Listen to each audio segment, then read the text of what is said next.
আমাবস্যা রাতের অন্ধকার, এই চার অন্ধকারের ভিতরে যখন চলে গেল, ওখানে যাওয়ার পরে গুনগুন গুনগুন আওয়াজ শুনতে পায়।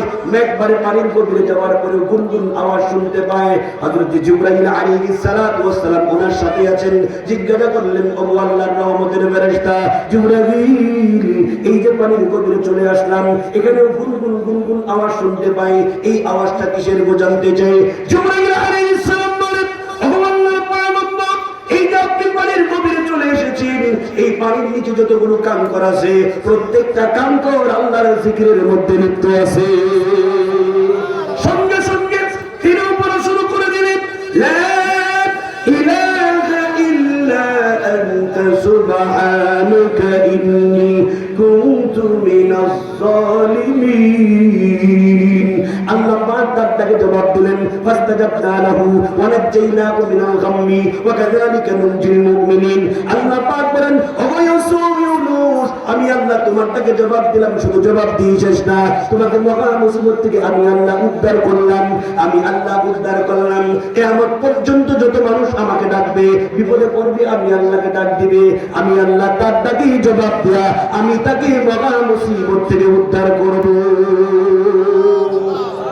এক ঢাকার মুসলমান, গাজীপুরের মুসলমান, ভালো করে শুনুন, এক জোড়া জুতার যদি প্রয়োজন হয়, এক জোড়া কাপড়ের যদি প্রয়োজন হয়, সঙ্গে সঙ্গে তাহাজ্জুদের মধ্যে উঠে যাবেন, রাতের বেলায় উঠে আল্লাহর দরবারে কান্নার কাজ করবেন। দুই চোখের পানি যদি পড়াইতে পারেন, আল্লাহকে ডাকতে পারেন, আল্লাহ, মহা মুসিবতের মধ্যে আমি পড়ে গেছি, আমার নিজের অভাব নাই, অনেক টাকা পয়সার দরকার, আমার সন্তানের পড়ালেখার খরচ চালাইতে পারি না। এইভাবে যখন আল্লাহকে ডাকবেন, আমার আল্লাহ তাআলা বলেন, বান্দা চলো, তাবারাকাল্লাযী বিয়াদিহিল মুলক, সেই বরকতময় সত্তা যার হাতে রাজত্ব, তিনি তো প্রত্যেকটা বস্তুর উপরে ক্ষমতাবান। আপনি যখন তাহাজ্জুদের মধ্যে দাঁড়াইয়া দুই জোড়া জুতা, দুই জোড়া কাপড়, আপনার মেয়ের খরচ চালাবার জন্য, আপনার চাকরির জন্য, ব্যবসার জন্য, প্রত্যেকটা বস্তুর জন্য দোয়া করবেন, আমার আল্লাহ তাআলা বলেন, আমি স্বয়ং আল্লাহ জিম্মাদার হইয়া তার সব কিছুর ব্যবস্থা করে দিব।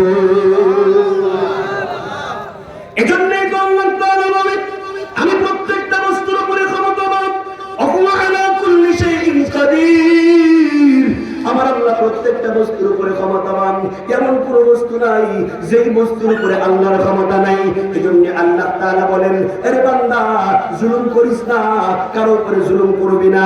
ব্যক্তিগত জীবনে তুই যখন পুরো পরিবারের সদস্য হবি, তুই যখন একজন পরিবারের অভিভাবক হবি, সন্তানের উপর জুলুম করবি না, স্ত্রীর উপর জুলুম করবি না, পিতার উপর জুলুম করবি না, মায়ের উপর জুলুম করবি না, পরিবারের কোন সদস্যের উপর জুলুম করবি না।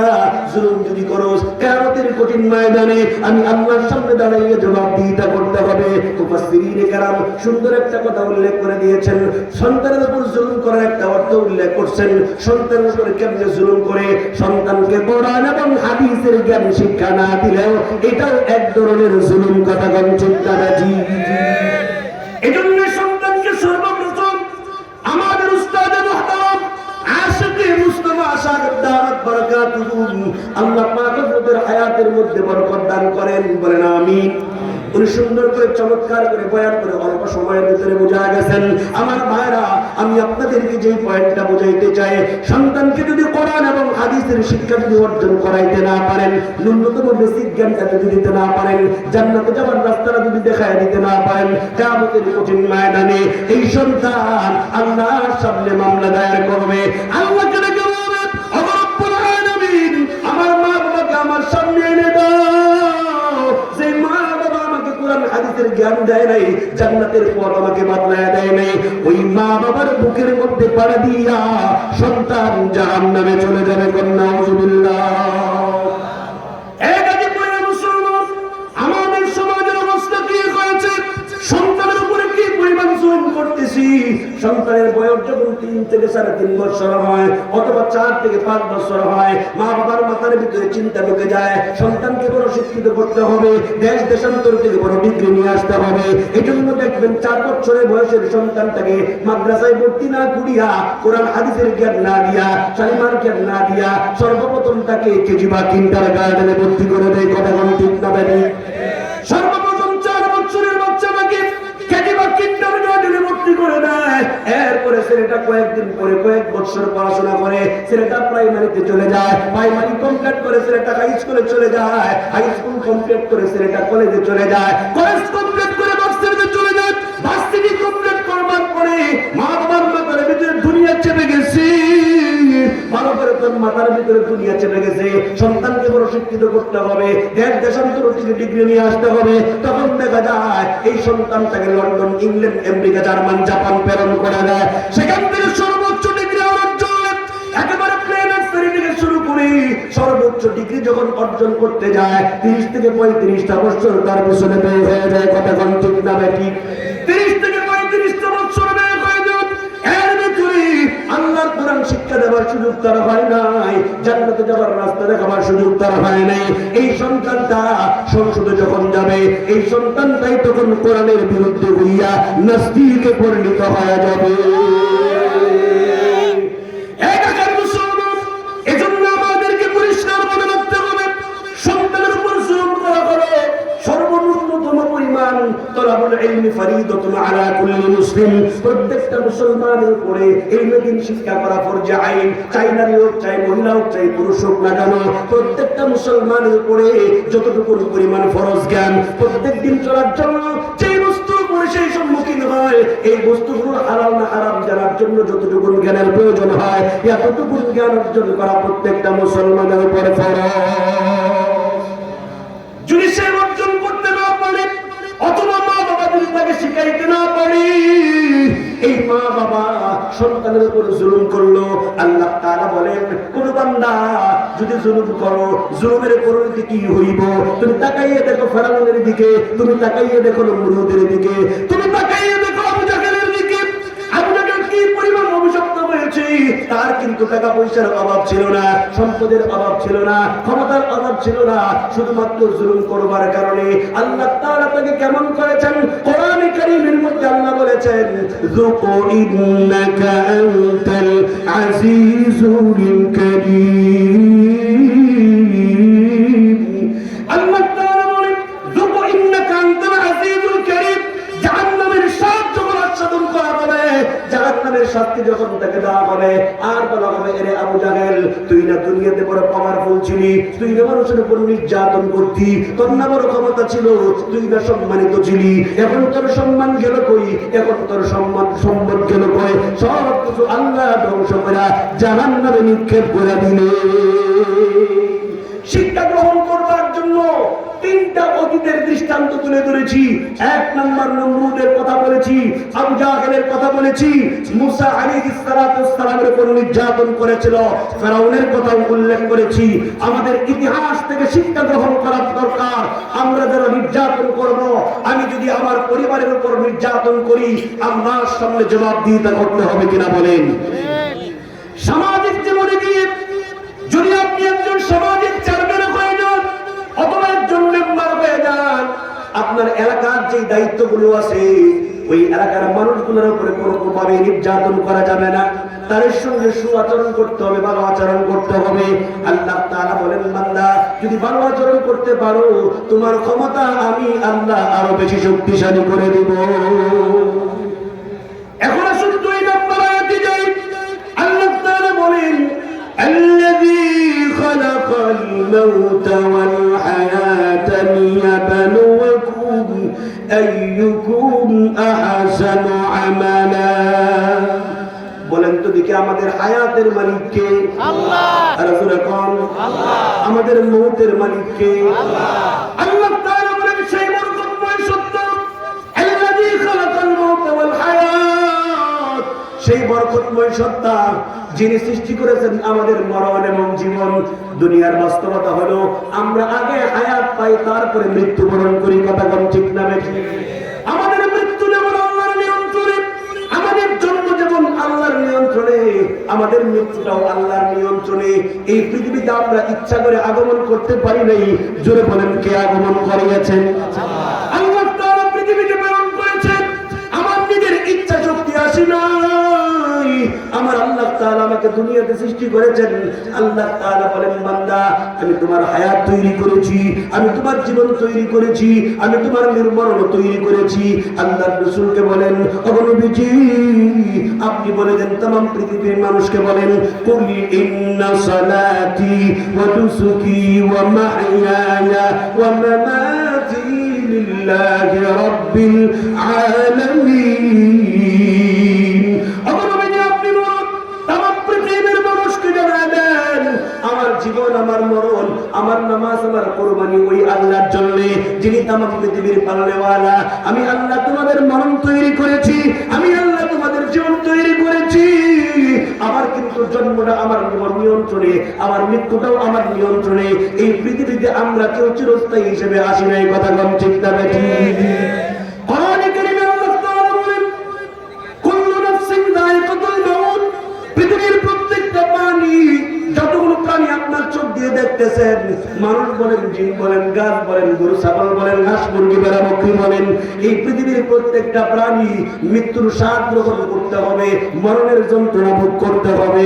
আল্লাহর রাসূলকে প্রশ্ন করেন, আম্মা আয়েশা বলেন, ওগো নবীজি যারা মুমিন ঈমানদার তারাও মৃত্যুর যন্ত্রণা ভোগ করবে নাকি? আল্লাহর রাসূল বলেন, মুমিন ঈমানদার যারা তারাও মৃত্যুর যন্ত্রণা ভোগ করবে, আর যারা নাফরমান বান্দা কাফের মুশরিক যারা তারাও মৃত্যুর যন্ত্রণা ভোগ করবে। মৃত্যুর যন্ত্রণা থেকে কেউ রেহাই পাবে না, সবাই মৃত্যুর যন্ত্রণা ভোগ করতে হবে। আম্মা আয়েশা বলেন, ওগো নবীজি যদি মুমিনের মৃত্যুর যন্ত্রণা ভোগ করতে হয় তাইলে মুমিনের সম্মান ইজ্জত রইল কোথায়? আল্লাহর রাসূল আয়েশা শুনুন, মুমিন ঈমানদারদের মৃত্যুর যন্ত্রণা ভোগ করতে হবে, কিন্তু ওই যন্ত্রণা থাকবে না। মুমিনের মৃত্যুর যন্ত্রণা আরামে রূপান্তরিত হয়ে যাবে।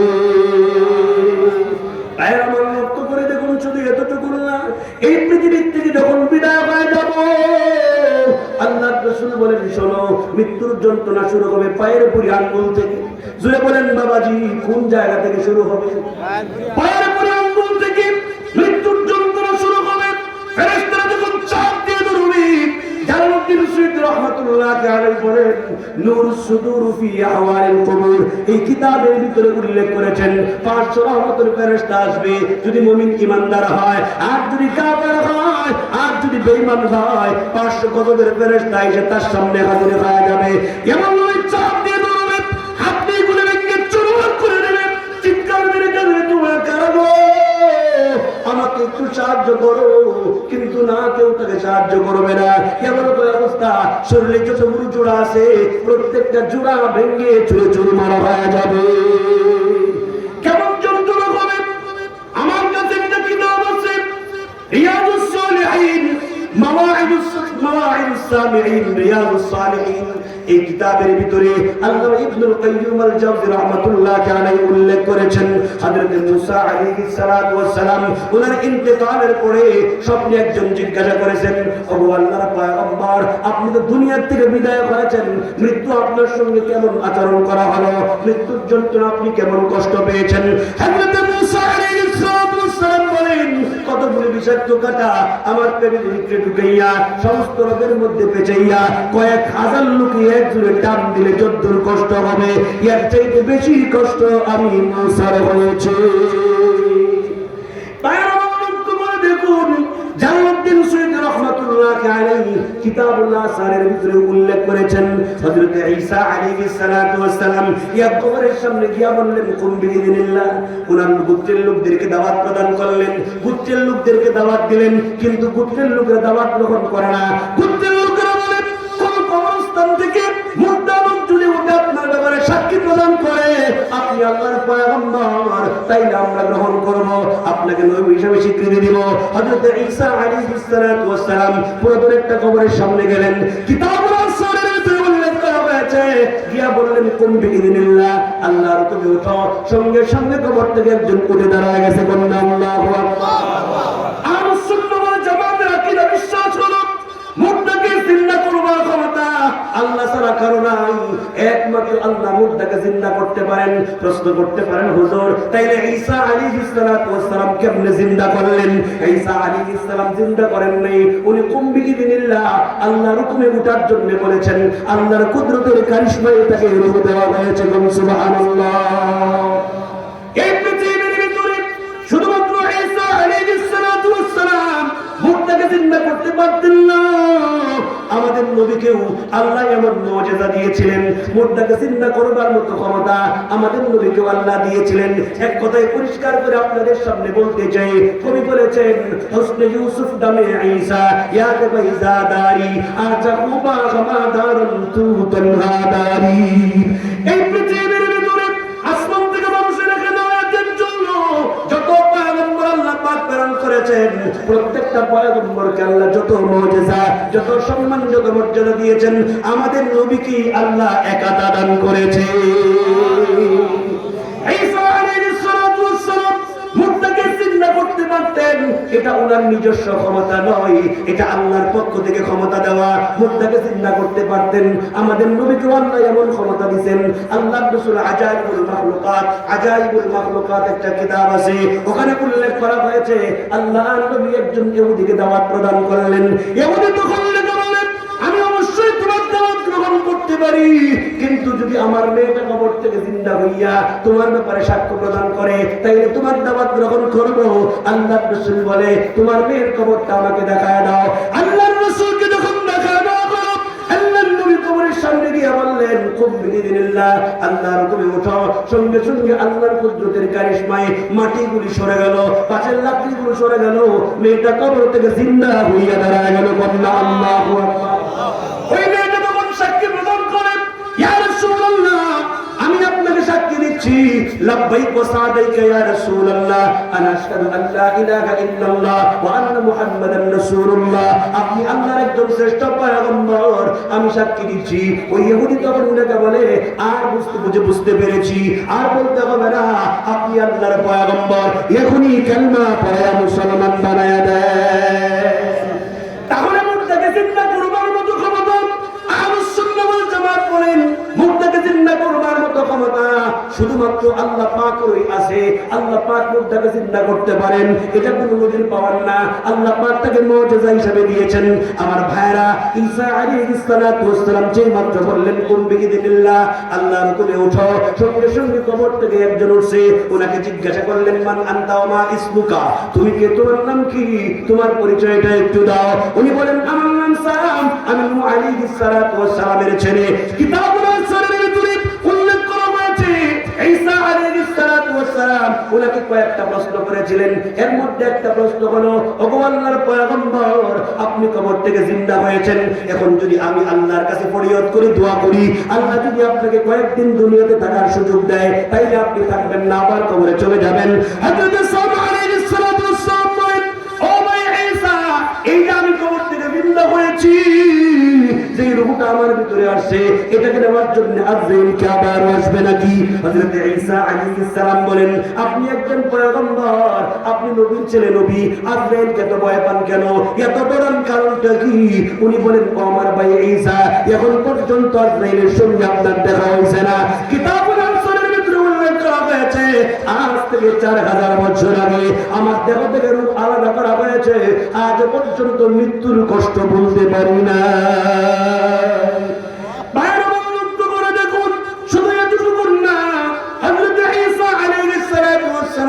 উনাকে আরেকটা প্রশ্ন করলেন, ওগো আল্লাহর পয়গম্বর, আপনার দিকে তাকাইয়ে দেখি আপনার চুলগুলো পেকে গেছে, কিন্তু আপনি যেই যুগের নবী, ওই যুগে মানুষের চুল সাদা হইতো না, চুল সাদা হওয়া শুরু হয়েছে ইব্রাহিম আলাইহিস সালাতু ওয়াস সালাম থেকে। যেরকম কোন নবী থেকে? ঘুমাইতেছেন নাকি? ইব্রাহিম আলাইহিস সালাতু ওয়াস সালাম থেকে মানুষের চুল পাকা শুরু হয়েছে। এর আগে যদি 5000 বছর পর্যন্ত হায়াত পাইতো, 500 বছর হায়াত পাইলো, মানুষের চুল পাকতো না। হযরত ঈসা আলাইহিস সালাম বলেন, আপনি যে যুগের নবী, ওই যুগে চুল সাদা হওয়ার কোনো সিস্টেম ছিল না। আপনার চুল সাদা হইল কেন জানতে চাই। হযরত সামা আলাইহিস সালাম বলেন, ও ভাই ঈসা, আমি কবরে যখন চলে গেছি, আমার রূহ যখন আলাদা করা হয়েছে, আমি তখন জানতে পেরেছি, বুঝতে পেরেছি, আমার একটা ধারণা বিশ্বাস ছিল, কিয়ামতের মুহূর্ত পর্যন্ত আর কবর থেকে উঠতে হবে না। যেই মাত্র বিইذنিল্লাহ আল্লাহর হুকুমে আমার ভিতরে রূহটা গেল, কবর থেকে দাঁড়াইতে হবে। আমি চিন্তায় পড়ে গেছি, না জানি আল্লাহর সামনে দাঁড়াইতে হবে, আল্লাহর সামনে দাঁড়াইয়া কি জবাব দিব, এই চিন্তায় আমার চুলগুলো পেকে গেছে।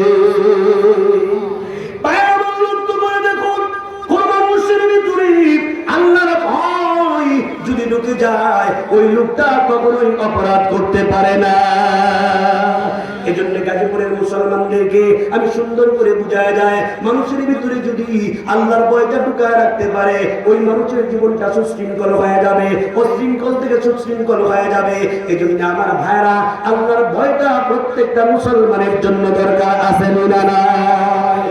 আল্লাহ তাআলা বলেন, বান্দা, আমি আল্লাহকে ভয় করবার জন্য আমি আল্লাহ পরিষ্কার করে প্রেসক্রিপশন করে দিলাম। নাও, ওয়ালাউ আন্না আহলাল কুরা আমানু ওয়াত্তাকাউ লাফতাহনা আলাইহিম বারাকাতিন মিনাস সামাই ওয়াল আরদ। কোন মুমিন বান্দা বান্দি গ্রামের মানুষগুলো যদি আমি আল্লাহর উপর ঈমান আনয়ন করে আর তাকওয়া অবলম্বন করতে পারে, আমি আল্লাহকে যদি ভয় করতে পারে, আসমান এবং জমিনের সব বরকতের দরজাগুলো খুলে দেব। সুবহানাল্লাহ। এখন আমার প্রশ্ন, হুজুর, আপনি যে আল্লাহর ভয়টা ঢুকাবার কথা বললেন, আমি ভয়টা ঢুকাবো কিভাবে এটাও বলে যান। আল্লাহ পাক বলছেন, ইয়া আইয়ুহাল্লাযীনা আমানুত্তাকুল্লাহ ওয়া কুনু মা'আস সাদিকিন। এই পৃথিবীর মানুষ, তোমার ভিতরে যদি আমি আল্লাহর ভয় ঢুকাইতে চাও, তাহলে অবশ্যই আমি আল্লাহকে ভয় ঢুকাবার জন্য দিনদার, মুত্তাকি, পরহেজগার, সৎ ব্যক্তিদের সঙ্গে উঠা বসা করা। কন্যা আল্লাহু আকবার। আমাদের গ্রামে একটা কথা আছে, সৎ সঙ্গ সর্ববাস, অসৎ সঙ্গ সর্বনাশ। ভালো মানুষের সঙ্গে চললে আপনি ভালো হবেন, খারাপ মানুষের সঙ্গে আপনি নষ্ট হয়ে যাবেন। আল্লাহ পাক আমাদের সবাইকে ভালো মানুষের সঙ্গে মিশার তৌফিক দান করুন, বলুন আমিন। কোন মুমিন বান্দা বান্দি যদি আল্লাহর ভয়টা প্রবেশ করাইতে পারে, ওই মুমিন বান্দা বান্দি কখনোই দুনিয়াকে প্রাধান্য দিবে না, দুনিয়ার চিন্তা তার ভিতরে আসবে না। কারণ হলো, আল্লাহকে মহব্বত করলে পরে আল্লাহর ভয়টা ঢুকে গেলে পরে, আল্লাহর ভয়টা যদি ঢুকে যায়, ওই লোকটা কেমন পরিপূর্ণ ঈমানদার হয়ে যাবে। আল্লাহ তাআলা বলেন, বান্দা, রিজিক কামাই করার জন্য সকাল থেকে সন্ধ্যা পর্যন্ত শুধু তালাশ করো, দুনিয়া কামাবার জন্য তালাশ করো। মনে রাখবা, আমি আল্লাহর ভয়টা তোমার ভিতরে ঢুকিয়ে দাও, আমি আল্লাহকে ভয় করো। যখন নাকি মসজিদ থেকে আযান হয়ে যায়, আর দেরি করো না, আমার হুকুম পালন করার জন্য মসজিদের ভিতরে চলে যাও, আমি আল্লাহ তোমার জিম্মাদার হয়ে গেলাম। আমার ভাইরা, হযরত সাম আলাইহিস সালাতু ওয়াস সালাম বলেন, আল্লাহর সামনে দাঁড়াইয়া কি জবাব দিব, এই চিন্তায় আমার চুলগুলো পেকে গেছে। আমার ভাইরা, এবার চিন্তা করে দেখেন কি অবস্থা হবে। হযরত সাম আলাইহিস সালাতু ওয়াস সালাম একজন নবী হইয়া ওনার যদি মৃত্যুর এত ভয় হয়, এত কষ্ট হয়, তাইলে আমাদের কি হবে? এজন্যই তো আল্লাহর রাসূল বলেন, হযরত আবু যর গিফারি রাদিয়াল্লাহু আনহু লক্ষ্য করে বলে, ইয়া আবা যাররিন জাদ্দিদিস সাফিনাতা ফা ইন্নাল বাহরা আমিকুন। হে আবু যর, ঈমানের নৌকাটা মজবুত করে বাঁধো। ঈমানের নৌকা মজবুত করে যদি না বাঁধো, ঈমানের সাগরটা হলো গভীর সাগর, মৃত্যুর সাগরটা বড় ভয়ঙ্কর। ওই সাগরের ভিতরে, ওই সাগরে পাড়ি দেওয়া দুর্বল ঈমান লইয়া সম্ভব হবে না। ভাঙা নৌকা লইয়া যেমন সমুদ্র পাড়ি দেওয়া যায় না, ঠিক তেমনি ভাবে দুর্বল ঈমান লইয়া মৃত্যুর সাগর পাড়ি দেওয়া সম্ভব হবে না। আমার ভাইরা, ঈমানটা মজবুত করে বাঁধতে হবে, আর না হয় দুনিয়ার সমস্ত সার্টিফিকেট মৃত্যুর সাগরের মধ্যে তলায়া যাবে। আমার ভাইরা, আল্লাহর ভয়টা যদি অন্তরে প্রবেশ করাইতে পারি, তবেই কেবলমাত্র একমাত্র আমার ঈমানকে মজবুত করে দিবেন কে? আল্লাহ। ভাইরা, আমার শুনে এতটুকু না, আমাদের নবী মুহাম্মদুর রাসূলুল্লাহ সাল্লাল্লাহু আলাইহি ওয়াসাল্লাম এই পৃথিবী থেকে যখন বিদায় হয়ে গেলেন, নূর সুদুর ফি আহওয়ালিল কবুর এই কিতাবের ভিতরে উল্লেখ করা হয়েছে আল্লাহর নবী যখন দুনিয়া থেকে বিদায় হয়ে যাবেন, আম্মা জান আয়েশা বলেন নবীজিকে চাদর দিয়ে ঢেকে রেখেছি, আমি হঠাৎ করে নবীজির দিকে তাকাইয়া দেখি নবী একবার চাদরের ভিতর থেকে হাত বের করে আবার বাইরে বের করেন, আবার ভিতরে ঢুকান, পা বাইরে বের করেন, আবার পা ভিতরে ঢুকান, এমন একটা অস্থির অবস্থা শুরু করে দিয়েছেন। আম্মা জান আয়েশা বলেন নবীজি এমন তো হওয়ার কথা না, এমন কেন করেন? আম্মা জান আয়েশা বলেন আমি ওই মুহূর্তে নবীজির শরীর মোবারক থেকে চাদরটা একটু উঠালাম, আমি তাকাইয়া দেখি নবীজির মাথা মোবারক থেকে নিয়ে পা মোবারক পর্যন্ত এমন কোন পশম মোবারক নাই যেখান থেকে নবীজির গাম বের হয় না। আমার ধারণা পরিবর্তন হয়ে গেল। ওই যে আল্লাহ বলছেন কুল্লু নাফসিন যায়িকাতুল মাউত, পৃথিবীর প্রত্যেকটা প্রাণী মৃত্যুর স্বাদ গ্রহণ করতে হবে, মৃত্যুর যন্ত্রণা ভোগ করতে হবে, মৃত্যুর যন্ত্রণা থেকে কারো রেহাই নাই। আমার মনে হয় আল্লাহর নবীর মৃত্যুর যন্ত্রণা, মৃত্যুর কষ্ট হইতেছে।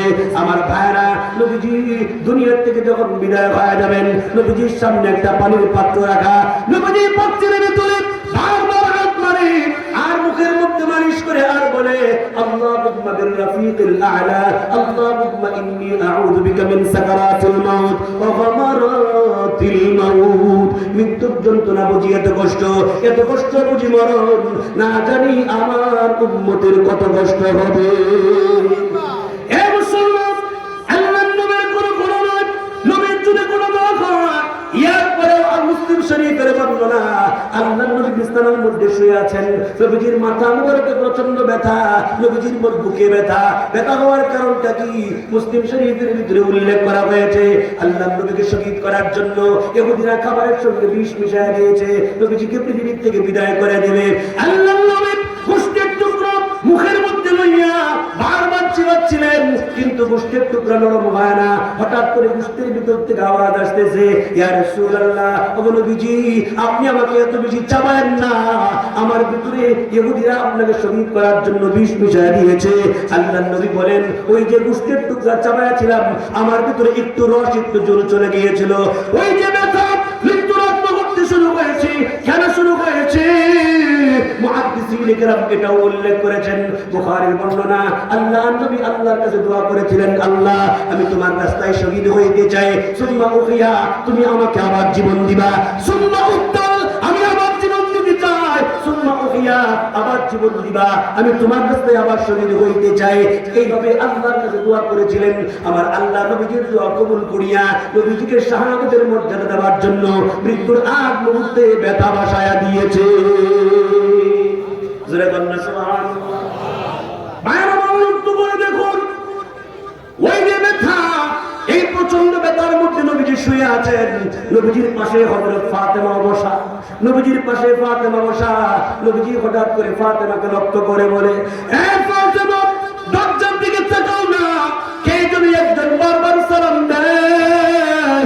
ঘরের ভিতর ঢোকার জন্য পারমিশন চায়, অনুমতি চায়, ঘরে ঢোকার জন্য পারমিশন চাই, লোকটা দেখো না কে? হযরত ফাতেমা রাদিয়াল্লাহু আনহা দরজার দিকে তাকালেন। আমার ভাই আজরাইলকে কিন্তু দেখা সম্ভব না, যার সাকরাত আরম্ভ হবে, যার মৃত্যুর যন্ত্রণা হবে, শুধুমাত্র কেবলমাত্র একমাত্র সেই দেখতে পারবে, আর কেউ আজরাইলকে দেখতে পারবে না। আল্লাহর নবী যেই মুহূর্তে বলেন, ও ফাতেমা দরজার দিকে তাকাও বাবা, কে যেন দরজার সামনে থেকে সালাম দেয়, ঘরে ঢোকার জন্য পারমিশন চায়। হযরত ফাতেমা দরজার দিকে তাকান, এখন যদি আজরাইলকে দেখা না যায় তাইলে নবীর কথাটা মিথ্যা হয়ে যায়, তখন বলবে নবী মিথ্যা কথা বলছেন। জোরে কন্যা নাউযুবিল্লাহ। আল্লাহর নবীর 63 বছরের জিন্দেগিতে একটা মিথ্যা কথাও নাই, আমার নবী কখনো মিথ্যা বলেন নাই। 63 বছরের জিন্দেগিতে একটা মিথ্যা কথা নেই। এই গাজীপুরের মুসলমান কোন ব্যক্তিকে যদি অনুসরণ করতে হয়, অনুকরণ যদি করতে হয়, কোন মানুষকে যদি আদর্শ হিসেবে সামনে গ্রহণ করতে হয়, তাইলে একমাত্র যোগ্য ব্যক্তি মুহাম্মদুর রাসূলুল্লাহ। আল্লাহর রাসূলের 63 বছরের জিন্দেগিতে একটা মিথ্যা কথাও নাই। এই পৃথিবীর ভিতরে একজন মানুষ আপনি খুঁজে পাবেন না যার জীবনে একটা মিথ্যা কথাও নাই। আসেনি? গাজীপুরের মধ্যে আসেনি? জুড়ে বলেন। একটা মিথ্যা কথাও নাই এমন মানুষ খুঁজে গাজীপুরে পাওয়া যাবে না। শুধু এতটুকু না, আমার নবীকে আমরা কেন অনুসরণ করব, নবীজিকে আদর্শ হিসেবে কেন গ্রহণ করব? আমার ব্যক্তিগত জীবন, আমার সামাজিক জীবন, পারিবারিক জীবন, আমার রাষ্ট্রীয় জীবনেও আমার রাসূলের আদর্শ গ্রহণ করতে হবে। কথা বলেন ঠিক না বেঠিক? এজন্যই তো আল্লাহ তাআলা বলেন ওয়া ইন্নাকা লা'আলা খুলুকিন আযীম। আল্লাহ তাআলা বলেন আমার নবীর চরিত্র হলো উত্তম চরিত্র। খুলুকে আযীম শব্দটা আল্লাহ কোন নবীর শানে ব্যবহার করেননি।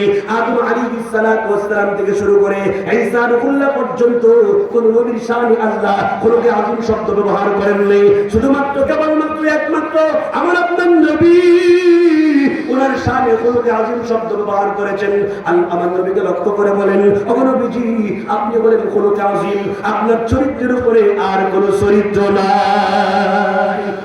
এজন্য তাফসীরে কাবীরের ভিতরে ঘটনা উল্লেখ করা হয়েছে, আল্লাহর নবী যখন রাষ্ট্রপ্রধান তখন তিনি রাস্তায় বের হয়েছেন। একজন ইহুদির ছেলে ছোট্ট বালক একটা বোঝা নিয়ে যাইতেছে, বোঝা নিয়ে যাইতে পারে না।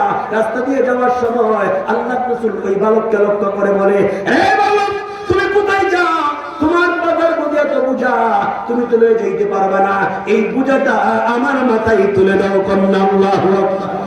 একজন রাষ্ট্রের প্রেসিডেন্ট হয়ে ছোট্ট একজন ইহুদির ছেলের বোঝা মাথায় লইয়া যখন গন্তব্যে পৌঁছায় দিলেন, ইহুদির ওই সন্তানের বাবা বের হয়ে আসলেন, ডেকে বলতেছে, বাবা এত বড় বোঝা তোমার পক্ষে আনাটা সম্ভব না, তুমি কেমনে আনলা? উনি তখন ডেকে বলে, আমি আনি নাই, 14 তারিখের চন্দ্রের চাইতে উজ্জ্বল তার চেহারা, মুখের সুন্দর ভাষা, কোনো পারিশ্রমিক নেয় নাই, এমন একজন মানুষ এই বোঝাটা এনে দিয়েছে। ওই ইহুদি তখন বলে, লোকটা কেডা, দেখার জন্য একটু যাওয়ার দরকার। দরজিয়া তখন বের হয়েছে, তাকাইয়া সামনে গিয়ে দেখে আব্দুল্লাহর ছেলে মুহাম্মদ। কন্যা সুবহানাল্লাহ। ওই ইহুদি তখন গিয়ে বলে, আমার প্রশ্ন করতে হবে না, আমি আর জিজ্ঞাসা করতে চাই না, আমি আর এক মুহূর্ত দেরি করতে চাই না, আমাকে এখনই কালেমা পড়ায়া মুসলমান বানায়া দাও।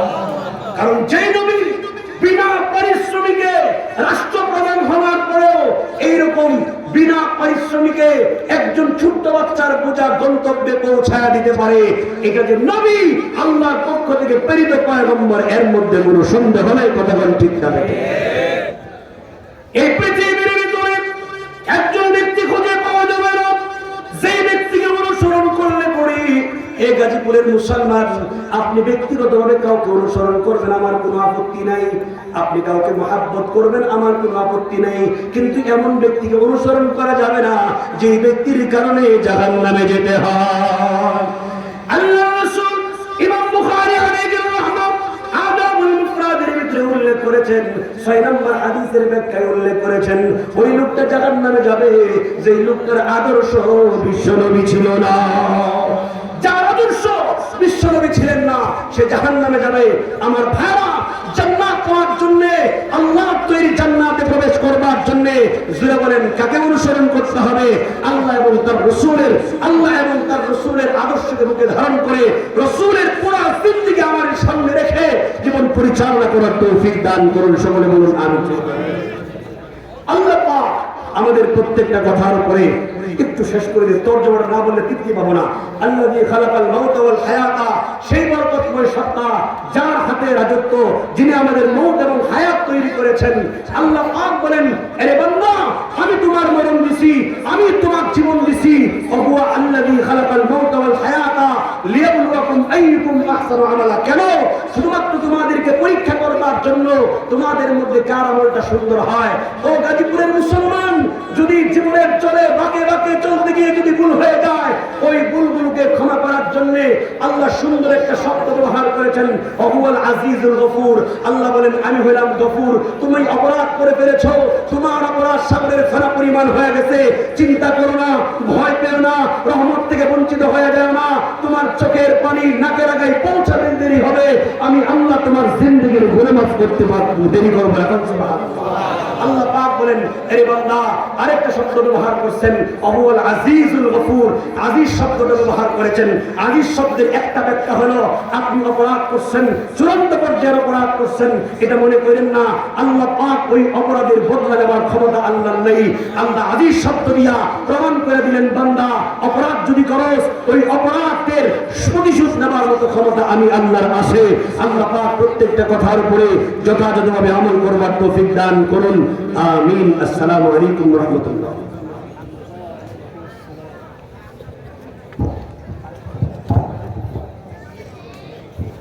আলহামদুলিল্লাহ, মাশাআল্লাহ, জাযাকাল্লাহ, হায়াকাল্লাহ।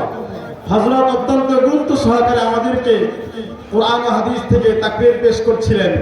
আল্লাহ তাআলা হুজুরের হায়াতের ভিতরে বারাকাত দান করুন, সবাই বলে আমিন।